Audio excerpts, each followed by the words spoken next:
Are you ready for the word? Yes, sir. Good deal. We're going to go verse by verse, beginning in Genesis 11:1, talking about the Tower of Babel. The main emphasis being Yahweh's reaction to that, and Yahweh's testimony concerning that and other things. But in order to have a proper understanding of Genesis 11, we need to read the last verse in Genesis 10 first. So we're going to read Genesis 10:32. These are the families of the sons of Noah, after their generations, in their nations, and by these were the nations divided in the earth after the flood. That word translated divided there is very different than the word translated scattered abroad in Genesis 11:4, and we'll talk about that when we get to verse 4. This word here simply means to spread out and separate, quite different than what the word scattered abroad actually means. But what the families and the nations actually did is they separated, they spread out. And but they all, notice in verse 32, they all are the families of the sons of Noah.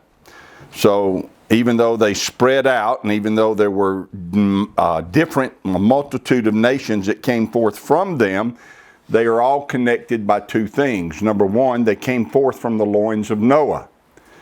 So when men try to separate us by using terms like race or different races, that's all that term is meant to do, is antagonize and instigate trouble, because there are not different races on the earth. There's one race, and it's the human race. There are different pigments of skin color, but in Acts 17:26, Paul told the Athenians this. He said that Yahweh has made of one blood all nations of men for to dwell on all of the face of the earth, and has determined the times before appointed and the bounds of their habitation. So Yahweh has made of one blood all nations of the earth. We all came from the same blood, all from the loins of Noah, who came from the loins of Adam, who was created by the hands of Yahweh and became a living soul by the breath of Yahweh. So there is no red, yellow, black, and white. That song told a fib. That song was not accurate. We are all made from the dust of the ground. We're the color of dirt. Okay? We're all brown. Some of us are lighter brown than others. Some of us are medium brown. Some of us are darker brown. But we're all brown because we're all made. This is white. That's white. This is white. I'm not white. I'm a light shade of brown. Okay?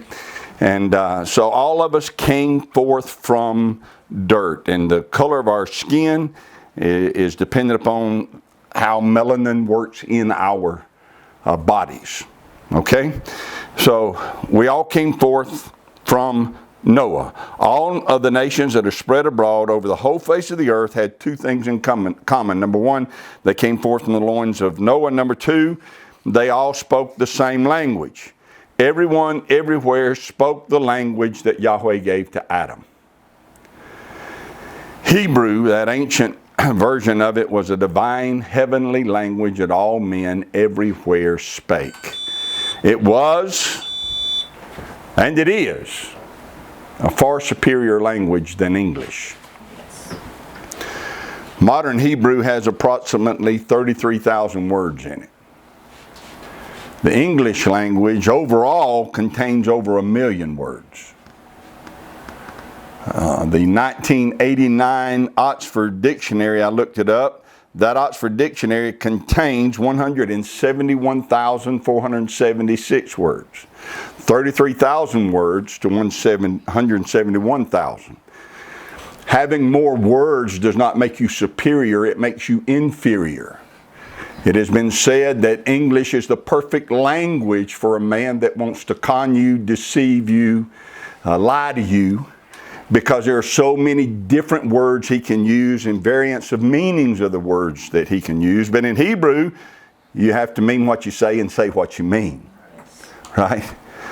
So, Hebrew What we know as Hebrew is the language that all nations who covered the face of the earth, what they spoke. Now back to our text. Genesis 10 tells us that the descendants of Noah, Shem, Ham, and Japheth spread out, forming different nations all over the world. Then it continues in Genesis 11, verse 1, and. So it's continuing. And the whole earth was of one language and of one speech. We all want to jump down a few verses and read about the Tower of Babel and skip right over what verse 1 told us. But stop and pay attention to it. It says that the whole earth was of one language and of one speech. Is that redundant? Is it repetitive? What is the difference between one language and being one speech? Why does it say both?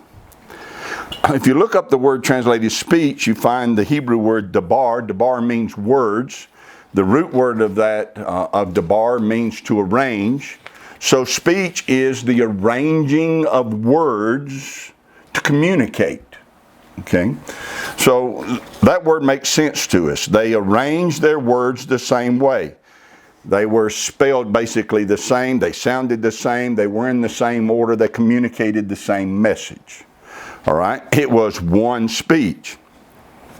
But when we look the word language up, it challenges the way we think, and it makes us consider beyond what we would consider when we just read this English translation of that Hebrew word.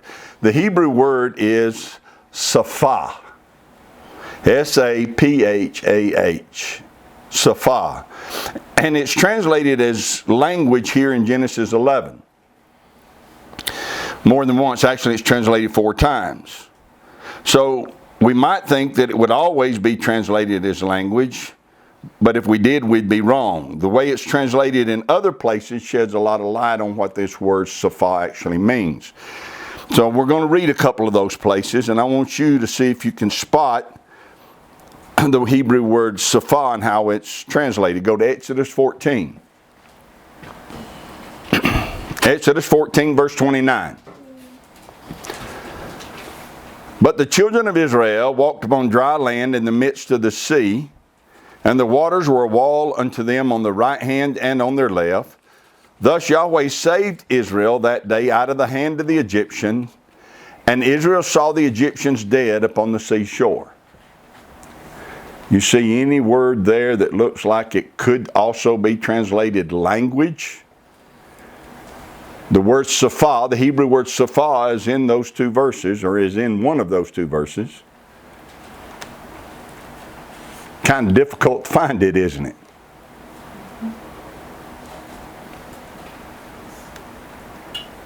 The English word in verse 30 that's translated from the Hebrew word saphah is the word shore.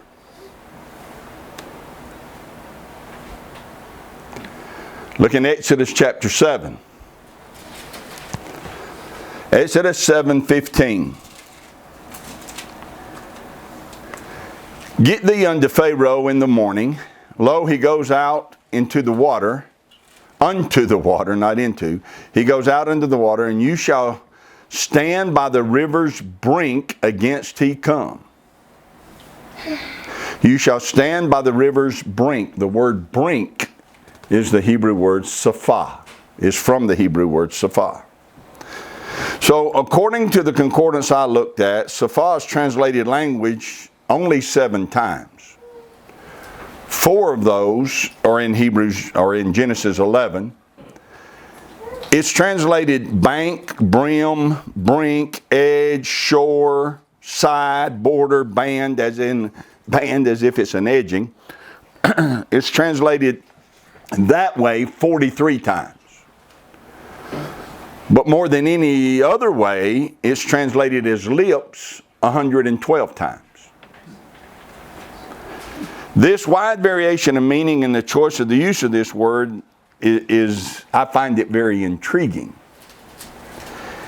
And let me tell you why I find it intriguing. Number one, if you didn't hear last week's message on Peleg in Genesis 10:25, I'd encourage you to to go and listen to it. Because it says in Genesis 10:25, in his days the earth was divided. Before it was divided, it was all one shore. Okay? All the land mass was together. So there was only one shore around it all. The dry land, according to Genesis 1, and the sea was divided, which means there would only be one shore. There was no separation of the nations by oceans or by water. They were all sitting on one gigantic landmass. But in the days of Peleg, we're told, whose name means great earthquake, Yahweh created multiple shorelines by violently separating the nations into what we call different continents. So we can read Genesis 11:1 this way then.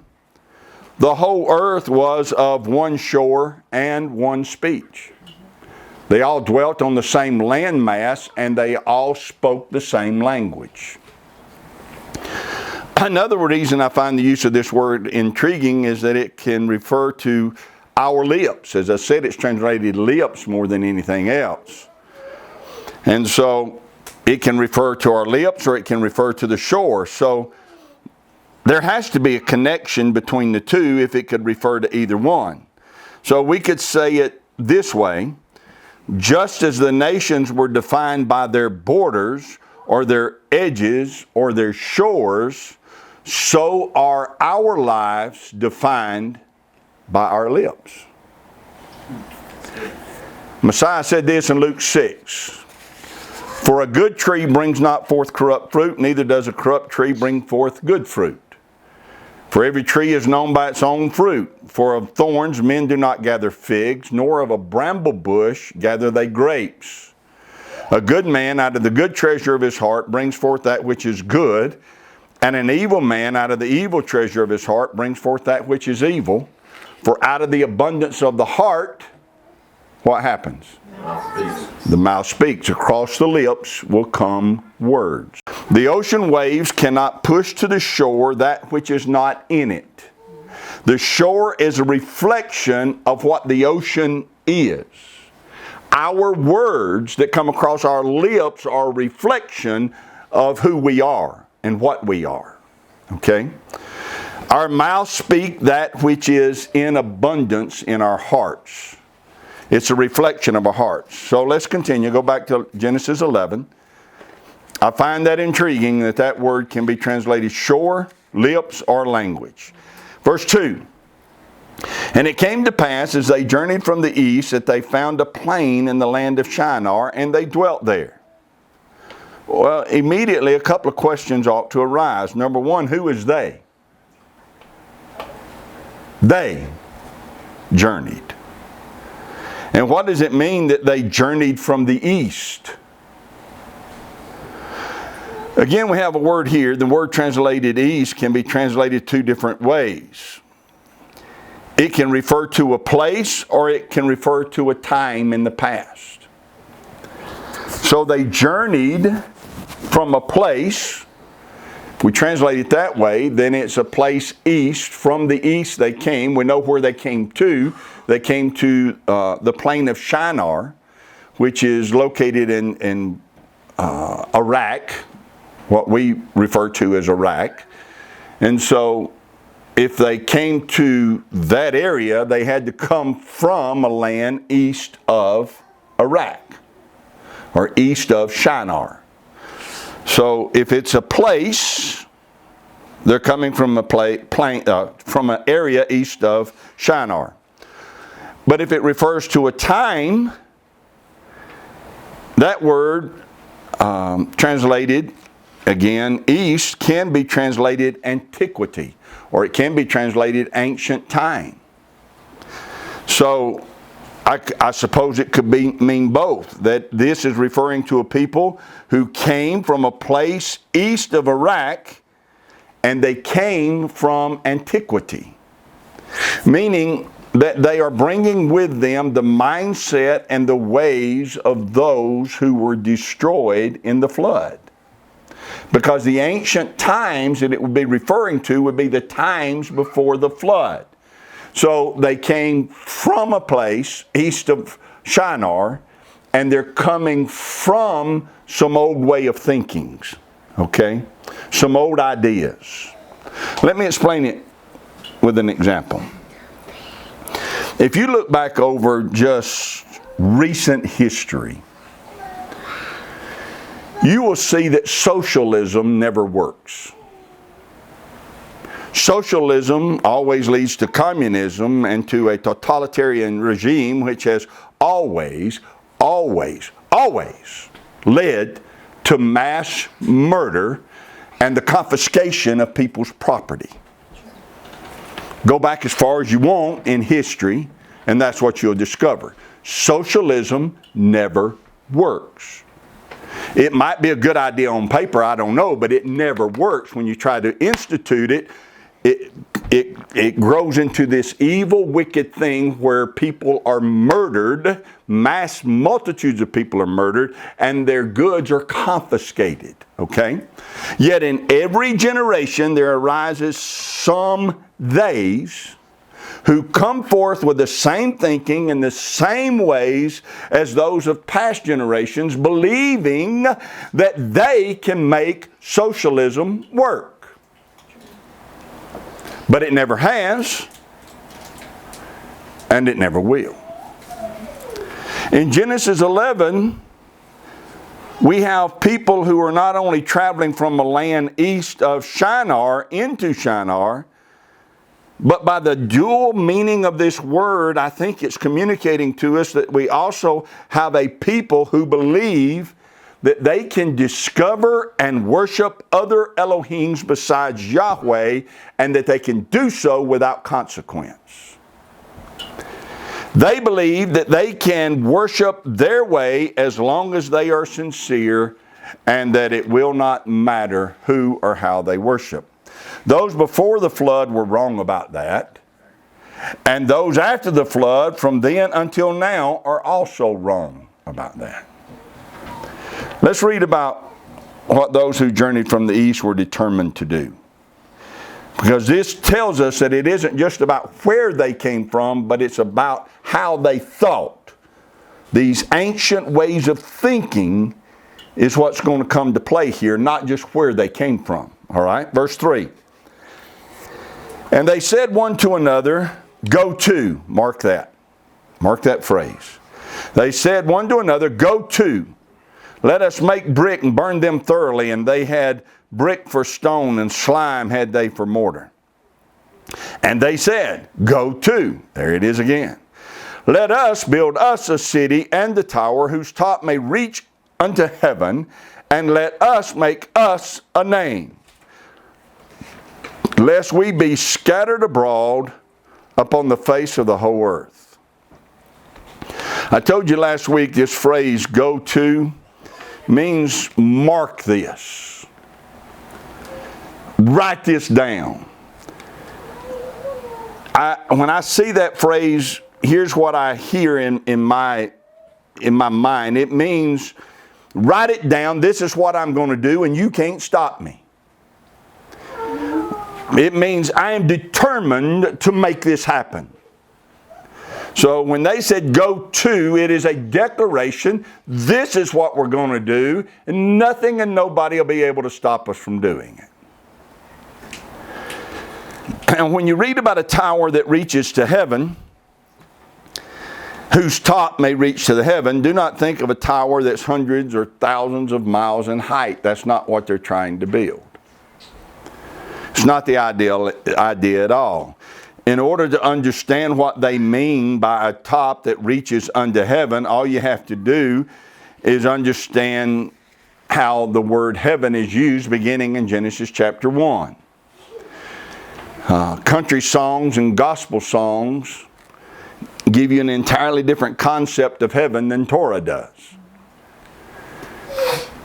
Genesis 1, Yahweh created an expanse that divided the waters from the waters, and He called that expanse heaven. Verse 9 of Genesis 1 said, the waters at the bottom of the heaven were gathered into one place and called sea. And the dry land was called earth. So this expanse must have a top and a bottom. Where's the top? I don't know. But the bottom, it says, at the bottom of the expanse was a water that he called sea. Okay. Verse 14, Yahweh set the lights in the heavens. So there must be an upper middle part to the heavens, because that's where the lights are. The stars, the moon, the suns are in that part of heaven.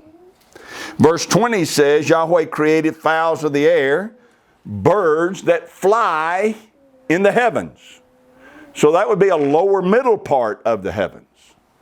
Okay? They're not in the part of the heavens where the stars are, and they're not right there at the bottom. They fly in the heavens, verse 20 says. Genesis 2:1 says this, thus the heavens and the earth were finished, and all the host of them. So the various parts of heaven all have a distinctive purpose, and though they are one expanse, they are referred to in the plural. They are the heavens. The heavens that touch the oceans, the heavens where the birds fly, the heavens where there is the luminaries. All right? Nehemiah chapter 9. Nehemiah 9:6. You, even you, are Yahweh alone. You have made heaven, the heaven of heavens, with all their host, the earth and all things that are therein, the seas and all that is therein, and you preserve them all, and the host of heaven worships you. Well, who are the host of heaven? Well, those who live in any part of the heaven, those in the earth, those in what we call the sky, the atmosphere, those who move through all of what we call space, and those in what is here called the heaven of heavens. In the heaven of heavens, it's a dimension in which the angelic hosts live. And that dimension is not far away. That dimension is at hand. Yeshua said it over and over again. So when you think of the heaven of heavens, don't think of someplace beyond the galaxies, whatever that means. When you think of the heaven of heavens, think of a place inside the heavens. It's just a different dimension. Because if you'll do a word study on Yeshua's phrase, Yeshua said it over and over and over again, the kingdom of heaven is where? At hand. Do a word study on that phrase, at hand, and you will see that he was saying the kingdom of heaven's all around you. It's ever present, right? The kingdom of heaven is not some faraway place. It means to be present, to be near, to be close, to be all around you. The kingdom of heaven is all around us. We cannot see without divine assistance into that realm, but it is here. In 2 Kings 6 is a beautiful example of this. In 2 Kings 6, Elisha's servant wakes up, steps outside to find that they have been surrounded, he and Elisha have been surrounded by the Syrian army. He cries out to Elisha, "Alas, master, how shall we do?" And Elisha steps out, sees the same thing, and says, don't worry about it. They that be with us are more than they that be with them. Well, you know that had to confuse that boy, right? He can count the Syrian army, and he and Elisha. Elisha didn't say, well, we are more than them. He said, they that be with us are more than they that be with them. And then he prayed, Father, open his eyes that he may see. So with that divine assistance, he can see into the heaven of heavens. And when he sees into it, he sees that the mountains are covered with a multitude of horses and chariots of fire. Right? They were there whether he could see them or not. When his eyes opened into that dimension, they became ever present to him. So the kingdom of heaven is at hand. It's all around us. We just cannot always see into that dimension as of yet. So, we look again at verse 4. They said, "Go to, let us build us a city and a tower whose top may reach unto heaven." They're not seeking to build a massively tall building. They're seeking to build a tower or a temple of sorts that can make contact with those who exist in the heavenlies. Young's literal translation translates it this way: whose head will be in the heavens. They know about these beings or spirits who dwell in the heavens, and they are desiring greatly to make contact with them. And desiring to make contact with these beings that dwell in the heavens is a dangerous and a forbidden activity. Those in the heavenlies, besides Yahweh, Yeshua, and the Ruach HaKodesh, that you can make contact with are evil, malicious, and deceptive. You should never try to contact these spirit beings. You should never try to contact the dead. Those spirit beings are real, and they can be contacted, and they will lie to you, they will deceive you, they will destroy you and your soul. Those who traveled from the east are looking to build a structure that is dedicated to making contact with the spirit realm. It's not a holy endeavor. It's actually a forbidden endeavor. I want us to read just a couple of things Yahweh says about doing such things. Look in Leviticus 19. It's amazing to me how many people who go to church go to have their palms read, or go to seances, or go to somebody who tells them they can contact their dear beloved departed one. I don't guess it should surprise me, because if you don't read Torah, you don't know. True. And they don't read Torah, so they don't know. But it's a very dangerous activity, and it's a forbidden activity. Leviticus 19:31. Regard not them that have familiar spirits. These are necromancers, those who claim to be able to make contact with the dead. Neither seek after wizards. These are mediums or conjurers, to be defiled by them. I am Yahweh your Elohim. So necromancers, those who contact the dead, mediums and conjurers will defile you, Yahweh says. Leviticus 20 verse 6. And the soul that turneth after such as have familiar spirits and after wizards to go a-whoring after them, I will even set my face against that soul, and I'll cut him off from among his people. That's strong. Deuteronomy chapter 18, verse 9. When you're coming to the land which Yahweh your Elohim gives you, you shall not learn to do after the abominations of those nations. So notice these things are called abominations, things that Yahweh absolutely detests and hates. There shall not be found among you any one that makes his son or daughter to pass through the fire, or that uses divination, or an observer of times, or an enchanter, or a witch, or a charmer, or a consulter with familiar spirits, or a wizard, or a necromancer. For all that do these things are an abomination unto Yahweh, and because of these abominations, Yahweh your Elohim does drive them out from before you. So, all around us are the angels of Yahweh. But also there are all around us evil spirits and demonic beings who are the angels that have followed the Satan. That is why you and I are warned about the work of these evil spirits in our midst. We're warned over and over and over again. These evil spirits become lying spirits in the mouths of prophets and false teachers.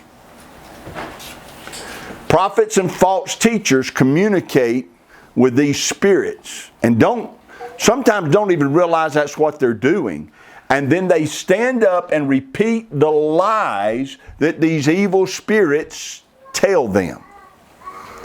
The Bible tells us that they become lying spirits in the mouths of the prophets. They'll even try to lie to you in your heart and in your mind. That's the reason that we are told, try the spirits. If you hear something in your ear or in your spirit that disagrees with Torah, you're hearing a lying spirit. Sometimes you can hear something and it sounds right and it sounds good. And you can hear it in quiet meditation. But if you go check it against Torah and it doesn't line up with Torah, that was a spirit lying to you about something. They're dangerous and they are real. Those in Genesis 11 have come to the land of Shinar and they're wanting to make contact with these forbidden spirits, and they set out to build a tower that would be devoted to that purpose. Why did they want to make contact? What is the purpose of building this tower that reaches into the heavenlies? What is it that they want? Read it. What is it they're looking for? Go back to Genesis 11:4. Tell me. And because then you'll see that I'm not imagining that this is what they're trying to do. If you'll go back and look what verse 4 says, it says plainly what they're trying to do. Make their own Elohim? Okay, but read it. What does it say? What does verse 4 say? Make their own name. Make a name for themselves. There you go. Thank you. Make a name for themselves, lest they be scattered. In Genesis 6, chapter 4, we read about the Nephilim. The Nephilim are a hybrid race. It's a mix between humans and angels. This we're told about the Nephilim. Verse 4 of Genesis 6. They were men of renown. Men of renown. The exact same Hebrew word used in Genesis 11:4. It's the Hebrew word Shem. When these folks in Genesis 11 heard the stories of the Nephilim, they heard about how they became men of renown. Men of name. They became mighty in the earth. And they longed to be like them. These hybrids were of great stature. We're told some became as tall as cedars and as strong as oaks. These hybrids had supernatural powers. All you have to do is look at some of the buildings they built and how they were able to shape and form rocks that still baffles our mind. In Genesis 11, there is a people here who are intrigued by the stories that are told after the flood. They believe that the flood came because there were not enough Nephilim to stop it from coming. See, if they thought the problem was sin, they wouldn't be doing the same thing. But they actually believe that the Nephilim almost were able to be successful, and they were. If we try again, we can overpower Yahweh. They missed it by a little bit. If we try, we can overcome him. They think if we can reconnect with those angels and we too can become hybrids, then Yahweh cannot scatter us over the face of the earth. He cannot rule over us. We will rule the world for ourselves. When you read that they want to make a name for themselves, don't think that they're simply saying that they want to become famous. This phrase means they want to become powerful, supernaturally powerful. Men of renown is a reference to the men of great power and presence who were hybrids. So powerful that they can prevent Yahweh from scattering them, they think. Again, in Genesis 10:32, it said the nations were divided.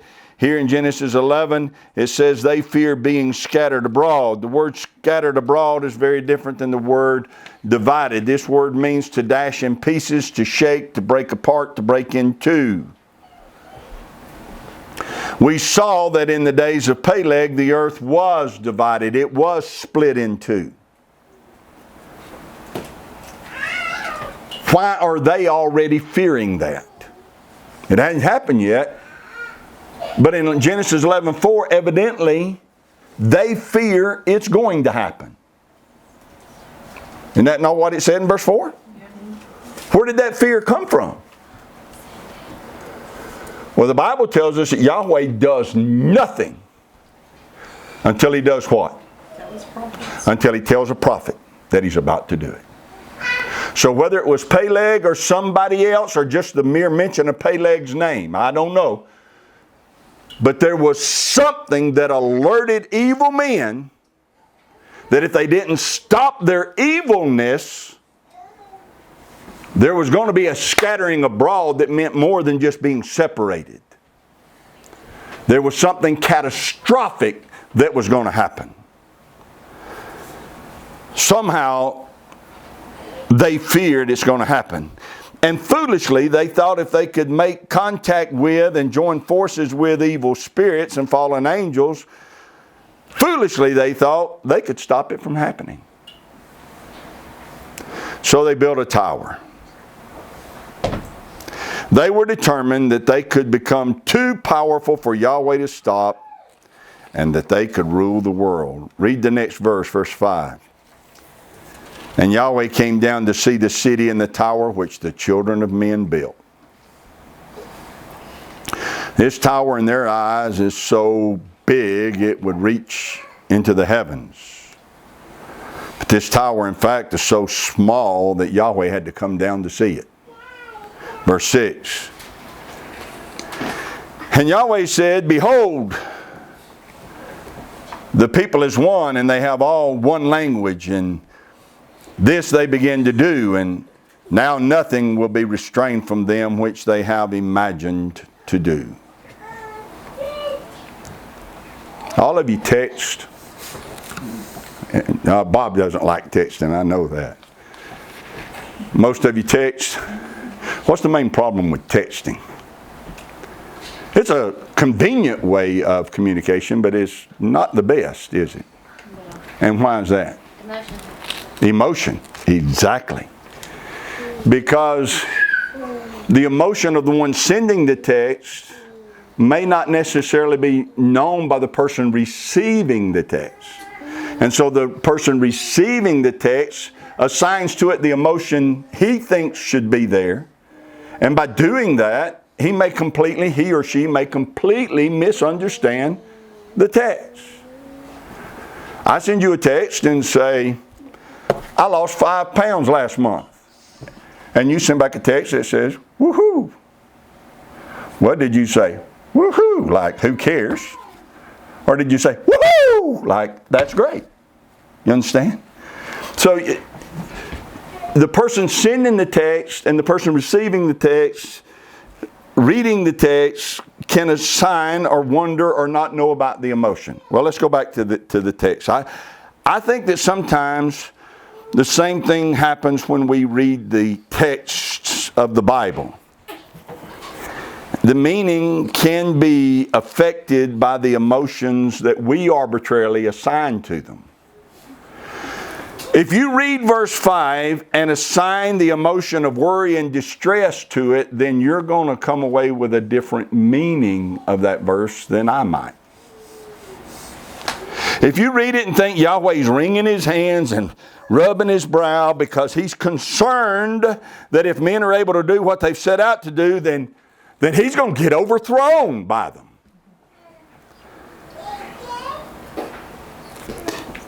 what you see and hear this verse saying then is, oh my. Yahweh saying, oh my, I'm in trouble. I better do something quick before they go further, because if they go any further and they accomplish this and they continue in the way they're going, then there's nothing that can stop them. Not even me. If they decide to overthrow me later, I'll not be able to stop it. I got to stop it now or I'm going to be in trouble. Yeah, it's funny, isn't it, Bob? To think that Yahweh would think that way. Yahweh's not worried. And don't read verse 5 thinking He's worried. He's angry that they propose to do such a thing. He's not surprised by it at all. He knew that men would try to do again what they had tried to do in Genesis 6. How do I know He knew that? Because He said so. Because in Genesis 8, He promised not to destroy the earth again with a flood. In Genesis 8, He said the imaginations of men's hearts were evil continuously. And that even though that He had done what He did with the flood, He knew that didn't fix things. It was going to take a Messiah to change the hearts of men to fix things, right? So Yahweh knew that men were going to try to do the same thing after the flood they tried to do before the flood. But He vowed, I'll deal with it in different ways. I will not again destroy all flesh from the face of the earth. Okay? So when you get to verse 6, He's not surprised, nor is He worried. The best way to read verse 6 is to go read, we said this last week, but the best way to read verse 6 is to go read Psalm 2 first. And when you read Psalm 2, you'll come back with a proper emotion to read Genesis 11:6. Psalm 2, Yahweh says, why do the heathen rage? Excuse me. Why do the heathen rage, and why do the people imagine a vain thing? He that sits in the heavens shall do what? Worry? Wring his hands? He that sits in the heavens shall laugh. And he shall hold them in derision, which means what Spencer just said. He shall hold them in derision means He'll mock them. They're raging and imagining vain things, and Yahweh's laughing and mocking them. Okay? Use that emotion and come back and read Genesis 11:6. And Yahweh said, behold, the people is one, and they have all one language, and this they begin to do, and now nothing will be restrained from them which they have imagined to do. He's mocking them. This they begin to do is mocking. Oh my, look how powerful they are. Nothing can be restrained from them. That's what they thought. Right? They are imagining that they can contact someone or something more powerful than me and take the earth away from me. Ha, ha, ha, ha. That's ludicrous. You can see the mocking by the way verse 7 starts. What are the first two words of verse 7? Go to. They said, write this down. Yahweh said, yeah. Write this down. Right? Let us go down and there confound their language that they may not understand one another's speech. They said, write this down. We're going to do this. Yahweh said, write this down. I'm going to mess you up so bad you won't have a chance. That's right.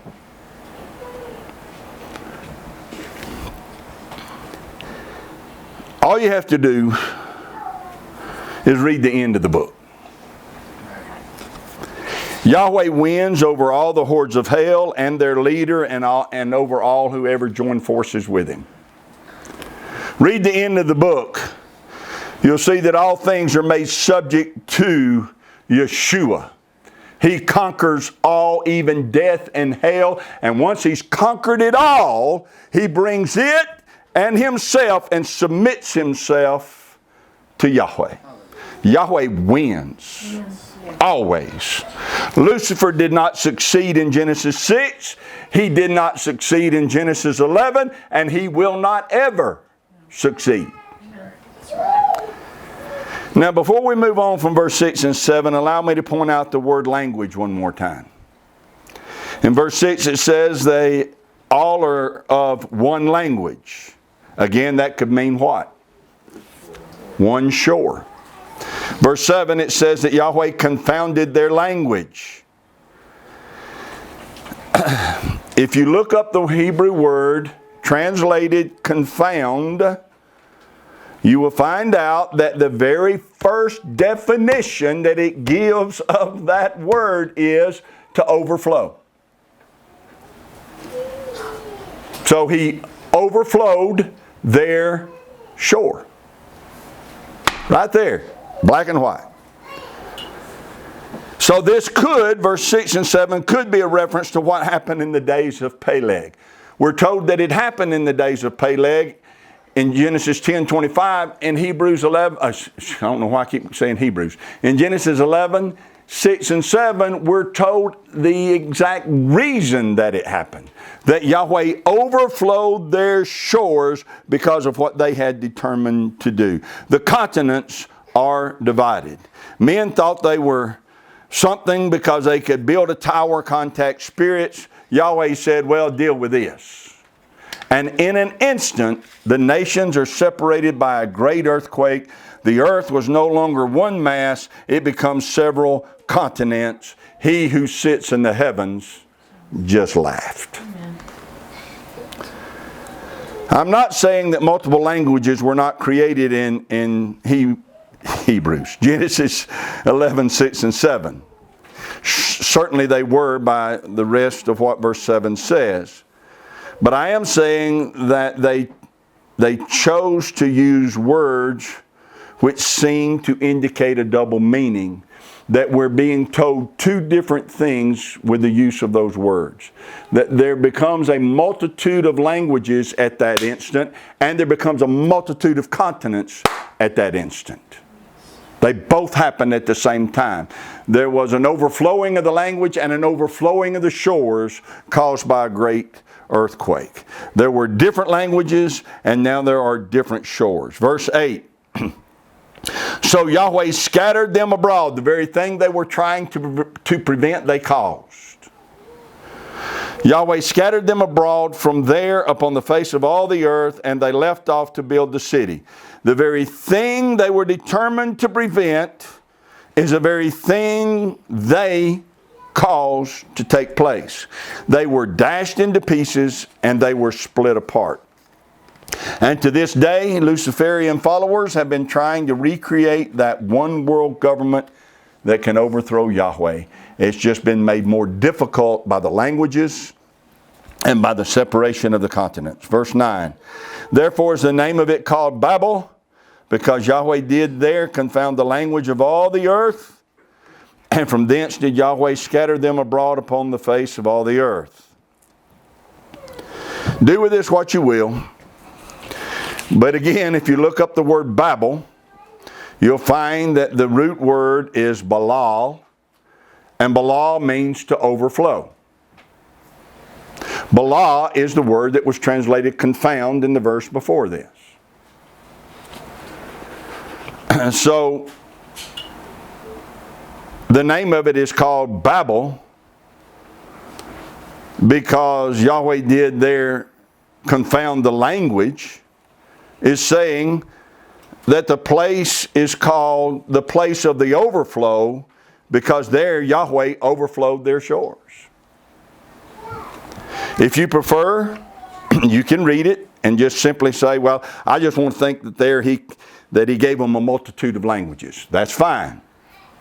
But if you connect it with Genesis 10:25 and you look at the double meaning of the words, it is saying not only did he give them a multitude of languages, but he violently separated them upon separate continents, overflowed their language, overflowed their shores. In Genesis 10, we're told where all nations of the earth came from. In Genesis 11, We're told why they speak different languages even though they all came from one family. In Genesis 10:25 and in Genesis 11, we're told how those of different languages ended up where they ended up, on different shores. Isn't that amazing? Science, as it's used today, has theories that it cannot prove, which is a contradiction in terms, as far as I'm concerned, as to what science is supposed to be. Science is supposed to be the systematic study of natural, physical, of the natural and physical world through observation and through experimentation. Right? That's what science is supposed to be. But the hogwash they teach in the public arena can neither be observed nor can you run experiments on it. It's just hogwash. So it's not real science. They say believe the science, but it's not real science because it's just theories. Professing themselves to be wise, they became fools. Right? Science has theories. Torah has truth that cannot be denied. Genesis, the book of Genesis, does not theorize. The book of Genesis testifies about what was seen and observed. Okay? It's Yahweh's testimony. It's His testimony about how everything came to be. He spoke it into existence. It's His testimony about how man came to be. He made us in His image.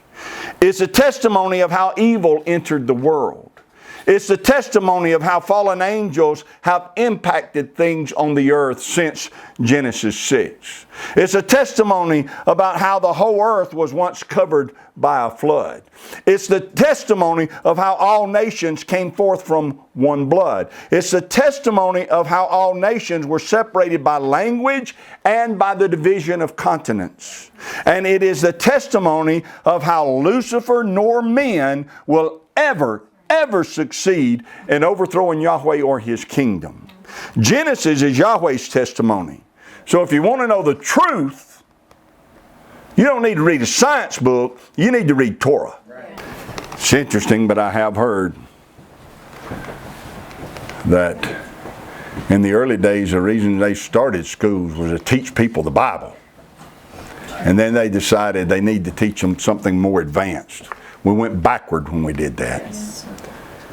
There's nothing deeper and more true than teaching the Scriptures. Hallelujah. Yahweh bless you and keep you. Yahweh make His face shine upon you and be gracious to you.